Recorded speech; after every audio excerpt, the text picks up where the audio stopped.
Hi అండి, welcome to Swetha Krishna vlogs. ఈరోజు మన ఛానల్లో మరొక యూస్ఫుల్ వీడియోతో అయితే మేము ముందుకు వచ్చేసాను. అది కూడా బల్లుల్ని నివారించే టిప్తో అయితే వచ్చేసానండి. పెద్దవాళ్ళు అంటుంటారు బల్లుల్ని చంపకూడదని, అలాగే ఈ బల్లులు చాలా విషపూరితం అని కూడా అంటుంటారు. ఇవి ఇళ్లలో చాలా మంది ఇళ్లలో ఉంటాయండి. ముఖ్యంగా ఇవి ఆక్యుపై చేసే ప్లేస్ కిచెన్ అండి.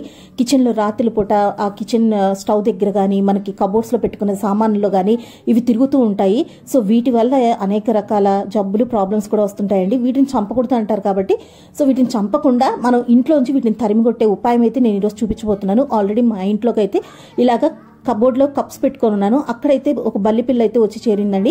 సో దాని తరిమే ప్రయత్నంలోనే నేను ఒక సొల్యూషన్ ప్రిపేర్ చేశాను. అది చాలా సక్సెస్ఫుల్గా యూజ్ అయింది, అంటే చాలా సక్సెస్ఫుల్గా వర్క్ అయిందండి.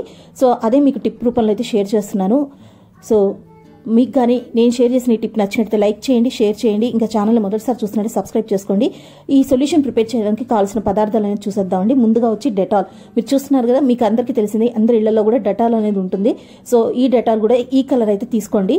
సో తేనె రంగులో ఉండే డెటాల్ అయితే తీసుకోండి. తర్వాత మనం ఈ సొల్యూషన్ ప్రిపేర్ చేసేటప్పుడు తగు జాగ్రత్తలు అయితే తీసుకోవాలి. ఖచ్చితంగా చేతికి గ్లౌజులు వేసుకోవాలి, మొహానికి స్కార్ఫ్ చుట్టేసుకోండి. అంటే ఈ డ్రాప్స్ మనం ప్రిపేర్ చేసిన ఈ సొల్యూషన్ డ్రాప్స్ మన ఫేస్ మీద పడకుండా చూసుకోవాలండి ముఖ్యంగా. సో అందుకని ఫేస్కి స్కార్ఫ్ చుట్టుకోండి, లేదా మాస్క్ ఉన్న మాస్క్ పెట్టేసేసుకోండి. తర్వాత ఇంకొక ఇంగ్రీడియంట్ వచ్చి టాయిలెట్ క్లీనర్. అంటే హార్పిక్ లాంటివి ఉంటాయి కదండి. సో రకరకాల బ్రాండ్లు బయట దొరుకుతుంటాయి. నా దగ్గర ఉన్న బ్రాండ్ మీకు చూపిస్తున్నాను. సో ఈ టాయిలెట్ క్లీనర్ అయితే తీసుకోవాలి.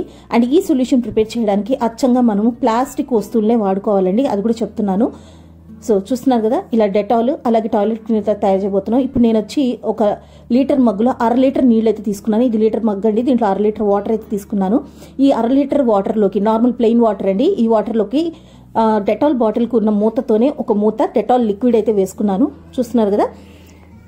సో ఇది పినాయిల్ లాగా కూడా పనిచేస్తుంది కదా, మనందరికీ తెలిసిందే. తర్వాత అదే డెటాల్ బాటిల్కి ఉన్న మూత క్యాప్తో ఒక 2 క్యాప్లు టాయిలెట్ క్లీనర్ అయితే వేసుకుంటున్నాను. చూడండి, కరెక్ట్ ఇలా మెజర్మెంట్ అంటే డెటాల్ ఒక క్యాప్ తీసుకోవాలి, టాయిలెట్ క్లీనర్ ఒక 2 క్యాప్స్ తీసుకొని చక్కగా వేసుకొని ఇలాగా ప్లాస్టిక్, అంటే మీ దగ్గర బ్రష్ వాడి పనికిరాని బ్రష్లు ఉంటాయి కదా, సో ఆ బ్రష్తో అయితే ఇలా మొత్తం మిక్స్ చేసేసుకోండి. చక్కగా ఈ సొల్యూషన్ మిక్స్ అయిపోవాలి మనకి, హార్పిక్ కానీ డెటాల్ కానీ. సో ఇప్పుడు దీన్ని ఒక ప్లాస్టిక్ బాటిల్లోకి మీరు పోసి స్టోర్ చేసుకోవచ్చు. అంటే ఎక్కువ మోతాదులో తయారు చేసుకొని ఎప్పుడు బల్లులు వచ్చినా ఇమీడియట్గా వీటిని యూజ్ చేసుకొని బల్లులను అయితే ఇంట్లోంచి తరిమేయొచ్చండి. ఇలా నేనైతే ఒక ప్లాస్టిక్ బాటిల్లో స్టోర్ చేస్తున్నాను. ఇది వచ్చి స్ప్రే బాటిల్స్కి బయట క్యాప్స్ అమ్ముతుంటారండి. ఒక 10 రూపీస్, 20 రూపీస్, 30 రూపీస్ ఉంటుంది. ఇది రెడీమేడ్గా మీకు బయట దొరుకుతుంటాయి. లేదా మీ దగ్గర ఇంట్లో విమ్ కానీ కోలిన్ కానీ ఏదైనా ఉంటే వాటికి కూడా ఇట్లా స్ప్రే ఇస్తారు కదా, సో దాన్నైనా యూజ్ చేసుకోవచ్చు. సో చూడండి, పడుతుందో లేదో చెక్ చేసుకుంటున్నాను. ఇప్పుడు నేను బల్లి ఎక్కడుందో ఆ ప్లేస్లో అయితే ఇది స్ప్రే చేయబోతున్నానండి.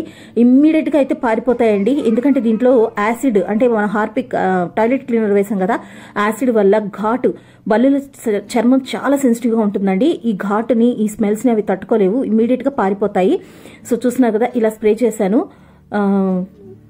చాలా చిన్నది కాబట్టి ఇది బయటకు వెళ్ళి చనిపోయింది. సో నేనైతే కంప్లీట్గా తీయలేకపోయానండి, ఎందుకంటే ఇల్లు మొత్తం కూడా అది పరిగెట్టేసి మొత్తం తిరిగేసింది కిచెన్ అంతా కూడా. కాకపోతే మా కారిడార్లో కూడా బల్లులు ఉన్నాయి, వాటి మీద నేను స్ప్రే చేశాను. అవి అయితే ఇమ్మీడియట్గా పారిపోయినాయి అక్కడ నుంచి. ఆ స్పాట్లో అయితే రాలేదు, మళ్ళీ తిరిగి కూడా రావండి. అక్కడ మనం స్ప్రే చేసిన వాటర్ ఉంటాయి కాబట్టి ఆ స్మెల్కి అవి రావు. కనీసం ఒక వారం రోజుల పాటు ఆ స్మెల్ అలాగే ఉంటుంది. చూస్తున్నారు కదా, ఇలా కారిడార్లో అయితే స్ప్రే చేశాను. ఒకసారి మీరు ఇది ట్రై చేయండి, మీకే తెలుస్తుంది ఇది ఎంత పవర్ఫుల్ సొల్యూషన్ అనేది. సో బల్లులతో బాధపడే వాళ్ళు ఈజీగా ఈ టిప్ అయితే ఫాలో అవ్వచ్చు. సో చూస్తున్నారు కదా, స్ప్రే చేయగానే అది ఆ ప్లేస్ నుంచి అయితే పారిపోతుంది. ఇలా 1 వీక్ పాటు దానికి ఘాట్ అనేది ఉంటుందండి. సో ఐడియా నచ్చితే లైక్ చేయండి. Thank you.